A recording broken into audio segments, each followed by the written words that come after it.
بسم اللہ الرحمن الرحیم۔ محترمہ بہن صاحبہ کا سوال تھا کہ ختم غوثیہ ہمارے گھروں میں خواتین پڑھتی ہیں،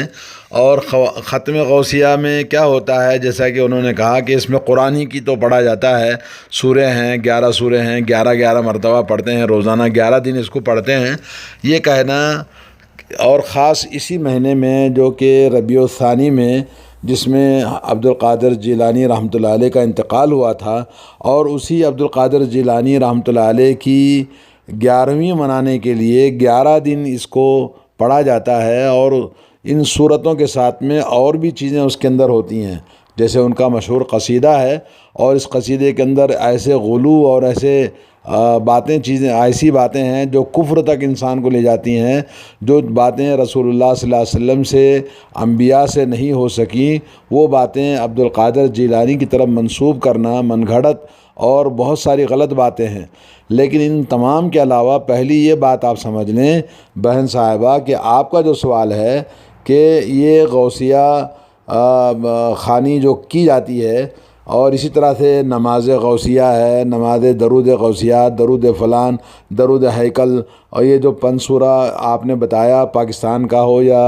ہندوستان کا، تاج کمپنی کا جو چھپتا ہے، جس میں بہت سارے خرافات اور بدعات اور ایسی دعائیں جس کا کوئی سر پیر نہیں ہے،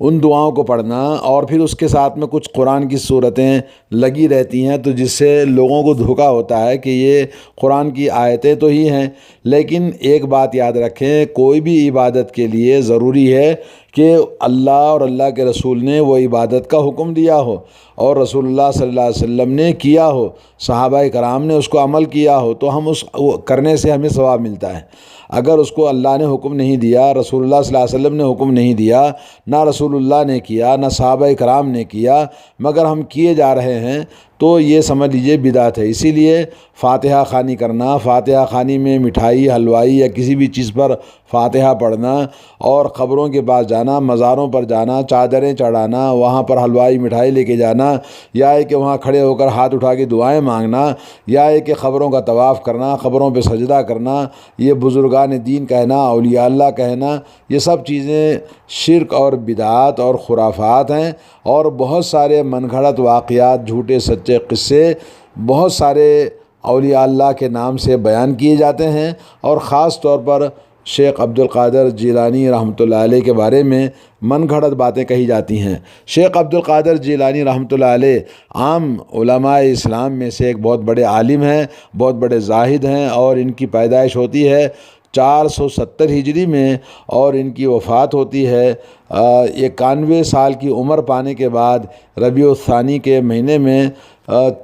661 ہجری میں ان کی انتقال ہوتا ہے، یعنی 91 سال کی عمر تقریباً ان کی لوگوں نے بتایا ہے۔ اور یہ بڑے ہی اپنے زمانے کے زاہد تھے، عالم تھے، اور اتباع کتاب و سنت والے تھے، اور امر بالمعروف نہی عن المنکر، توحید کی دعوت دیتے، عقیدہ توحید کی دعوت دیتے، ایمان کی دعوت دیتے، کتاب و سنت کے مطابق ان کا عقیدہ ہے، اور وہ حنبلی مذہب کے تھے۔ مشکل تو یہ ہے کہ آج کے لوگ جو کہ حنفی کہتے ہیں، اور حنفی کہنے والے خود امام ابو حنیفہ رحمۃ اللہ علیہ کی بھی نہیں ماننے والے، صرف نام حنفیت رکھا ہے، مگر وہ امام ابو حنیفہ رحمۃ اللہ علیہ کے مذہب کو نہیں جانتے، ان کے مذہب کے مطابق عمل نہیں کرتے۔ اور یہ جو قبر پرست لوگ ہیں، جنہوں نے قبروں کو اتنا زیادہ ہمیں گمراہ کر دیا ہے، یہ سب شیعہ کی طرف سے، شیعہ رافضیوں نے، ان شیعہ رافضیوں کا دین صرف قبروں کی عبادت کرنا، قبروں پر سجدے کرنا، قبروں کا طواف کرنا، قبروں کی زیارت کرنا ان کا دین ہے۔ وہ مسجدوں کو آباد نہیں کرتے، قبروں کو آباد کرتے ہیں۔ انہوں نے ہی یہ 40واں 20واں 10واں کی رسم و رواج رکھی ہے، اور یہی چیز عبد القادر جیلانی رحمۃ اللہ علیہ کے بارے میں، جو کہ بغداد ہے، آپ کو پتہ ہوگا کہ عراق میں بغداد ہے، اور بغداد میں عبد القادر جیلانی کی مزار ہے، اور وہاں سب شیعہ لوگ رہتے ہیں، شیعہ کی حکومت ہے، اور شیعہ لوگوں نے اتنا زیادہ پروپیگنڈا شروع زمانے سے ہی اتنا کیا ہے کہ جس کی وجہ سے لوگ سمجھتے ہیں کہ یہ دین کا ایک حصہ ہے۔ اور اس طرح سے آپ نے جو بتایا کہ قرآن کی آیتیں پڑھتے ہیں، سورے پڑھتے ہیں، تو قرآن کی صورتیں، قرآن کی آیتیں، جب کسی انسان کی موت ہو جائے تو مرنے پر ختم قرآن پڑھنا یا فاتحہ پڑھنا کسی مردے کے لیے، یہ بھی ہمیں اسلام میں منع ہے۔ کیوں منع ہے؟ قرآن ہی تو پڑھتے ہیں ہم تو قرآن کے سورے پڑھتے ہیں، تو قرآن کے سورے کیا غلط ہیں؟ قرآن کے سورے غلط نہیں ہیں، بلکہ یہ طریقہ غلط ہے جو لوگوں نے اپنایا ہے مردوں کے لیے۔ کیونکہ رسول اللہ صلی اللہ علیہ وسلم کے زمانے میں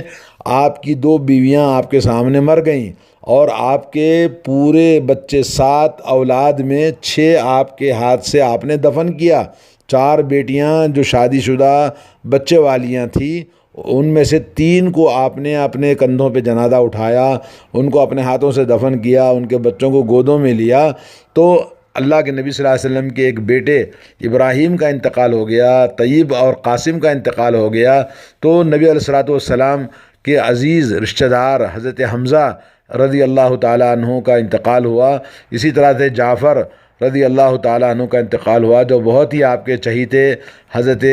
ابو طالب کے بیٹے اور آپ کے چچزاد بھائی تھے، حضرت علی کے بھائی تھے۔ تو اس طرح بہت سارے گھر خاندان کے عزیز لوگوں کا انتقال ہوا، تو نبی علیہ الصلوۃ والسلام نے نہ کبھی کسی کے لیے ختم قرآن کرنے کے لیے، نہ فاتحہ کرنے کے لیے، نہ کبھی ان کے لیے آپ نے اس طرح کا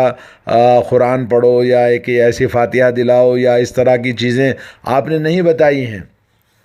اور رسول اللہ صلی اللہ علیہ وسلم کے بعد صحابہ کرام، تابعین، تابعین، اور یہ جو مذہب کے امام ابو حنیفہ رحمۃ اللہ علیہ کے ماننے والے ہیں، انہوں نے بھی ایسا نہیں بتایا ہے۔ اور عبد القادر جیلانی رحمۃ اللہ علیہ جو کہ حنبلی مذہب کے ہیں، وہ حنفی مذہب والے، ان کے بارے میں جو کچھ پھیلایا ہے یہ شیعہ کی طرف سے ہے۔ اور شیعہ لوگوں نے اتنا زیادہ پروپیگنڈا کیا ان کی صوفیزم کا، اور ان کے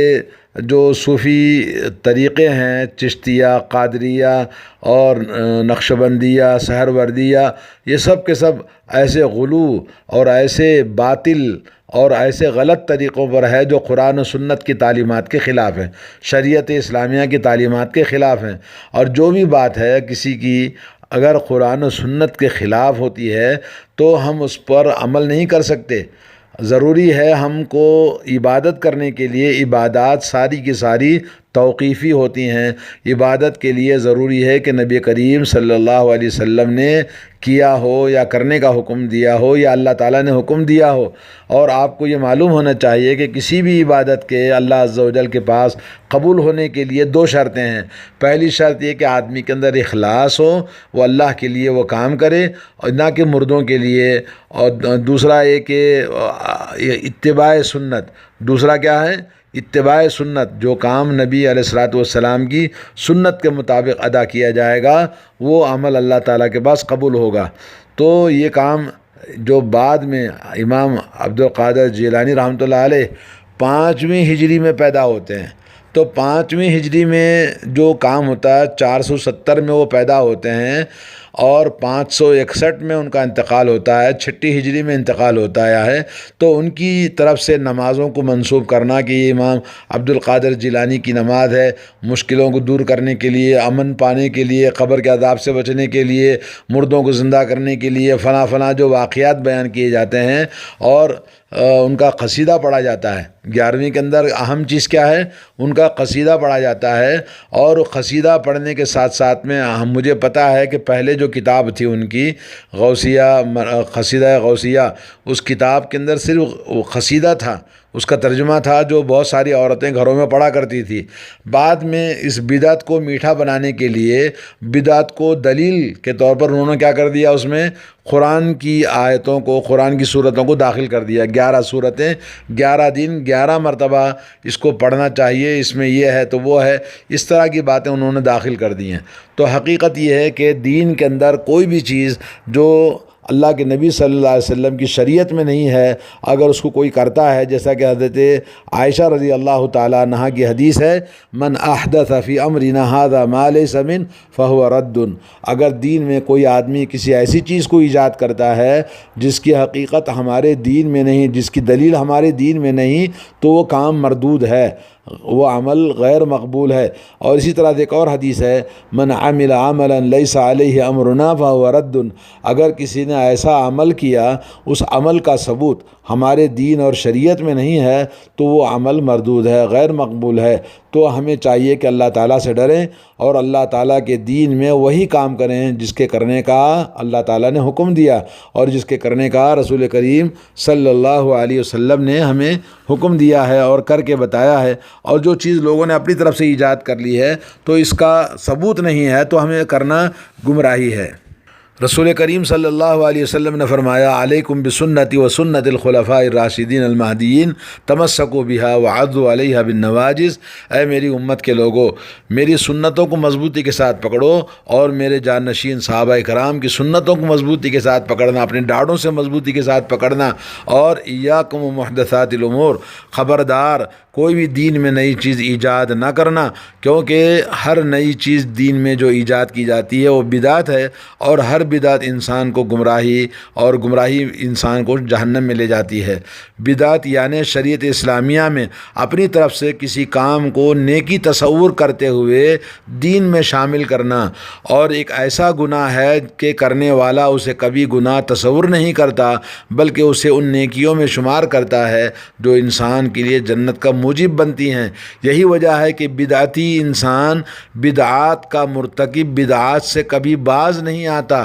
جب ان کو سمجھایا جاتا ہے، بولا جاتا ہے کہ بھئی یہ قرآن سنت کے اندر نہیں ہے، یہ نبی علیہ الصلوۃ والسلام کا طریقہ نہیں، صحابہ کا طریقہ نہیں، اور تم جس امام کو مانتے ہو اس امام کا بھی طریقہ نہیں، تو رسول اللہ صلی اللہ علیہ وسلم کے تمام خطبوں میں ہم اس بات کو سنتے ہیں کہ شر الامور محدثاتها، یعنی سب سے برا کام دین میں اپنی طرف سے نئے نئے کاموں کو ایجاد کرنا ہے۔ تو اللہ تعالی ہم سب کو توفیق اور ہدایت نصیب فرمائے۔ تو بہن صاحبہ، یہ جو فاتحہ خوانی ایک کھانے مٹھائی پر ہو یا ایسے ہی خالی فاتحہ پڑھنی ہو، پیر اور جمعرات کی درگاہوں، مزاروں، باباؤں، تعویذ، گنڈے اور مرنے والے کے لیے 10واں 20واں چہلم، یہ سب کا سب شیعہ رافضیوں نے دین کو بگاڑ کر مسلمانوں میں ایسے داخل کر دیا جس کی نیابت یہ رضا خان بریلی اور یہ احمد رضا خان بریلی کے ماننے والے، اور انہوں نے اس طرح سے پروپیگنڈا کیا کہ ہم اس کو دین سمجھ کے کرنے لگے ہیں، جو سراسر شرک ہے، کفر ہے، اور اللہ تعالیٰ کے دین سے ہمیں دور لے جانے والی چیزیں ہیں، قرآن و سنت کے خلاف ہے۔ آپ کوئی بھی کام کرتے ہیں تو ضروری ہے کہ آپ اس کو یہ پتہ کریں کہ یہ کام رسول اللہ نے کیا، صحابہ کرام نے کیا، اور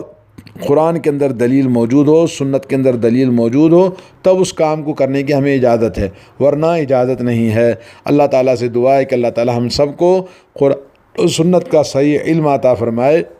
اور صراط مستقیم کتاب اللہ سنت رسول اللہ پر چلنے کی توفیق عطا فرمائے۔ السلام علیکم ورحمۃ اللہ وبرکاتہ۔